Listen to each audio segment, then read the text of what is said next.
Vadodara corporation સંચાલિત Sardarbaug swimming pool છેલ્લા 6 મહિનાથી બંધ હાલતમાં જોવા મળ્યો છે, ત્યારે સભ્યોએ મેયરને સરદારબાગ સ્વિમિંગ પુલ શરૂ કરવા રજૂઆત કરી હતી। શહેરના અલકાપુરી વિસ્તારમાં આવેલ સરદાર પાર્ક સ્વિમિંગ પુલમાં છેલ્લા કેટલાય સમયથી બંધ હાલતમાં હોય તો સરદારબાગ સેવા સહયોગ સ્વિમિંગ પુલના સભ્યો દ્વારા સ્વિમિંગ પુલ જલ્દીથી શરૂ કરવા પાલિકામાં મેયરને રજૂઆત કરવામાં આવી હતી। સરદારબાગ સ્વિમિંગ પુલ છેલ્લા 6 મહિના કરતાં વધુ સમયથી બંધ હાલતમાં છે।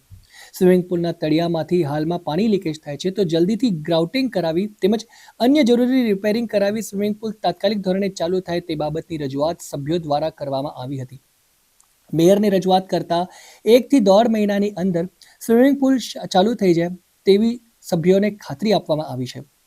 અત્રે ઉલ્લેખનીય છે કે અગાઉ પણ 5 વર્ષ માટે સરદારબાગ સ્વિમિંગ પુલ બંધ રહ્યો હતો। ત્યારબાદ માંડ શરૂ થયેલા સ્વિમિંગ પુલમાં ફરીથી મેન્ટેનન્સને લઈને બંધ હાલતમાં રહેતા નાગરિકોને હાલાકીનો સામનો કરવો પડી રહ્યો છે।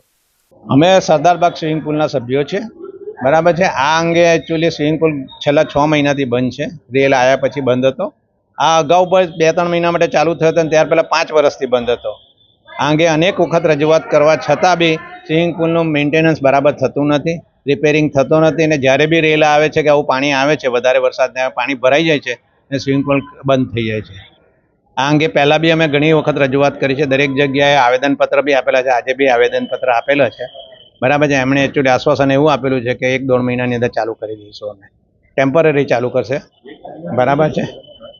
એવું લાગી રહ્યું છે અત્યારે તો કે ભાઈ ચાલુ કરશે એવું કર્યું છે, એમણે આશ્વાસન આપ્યું।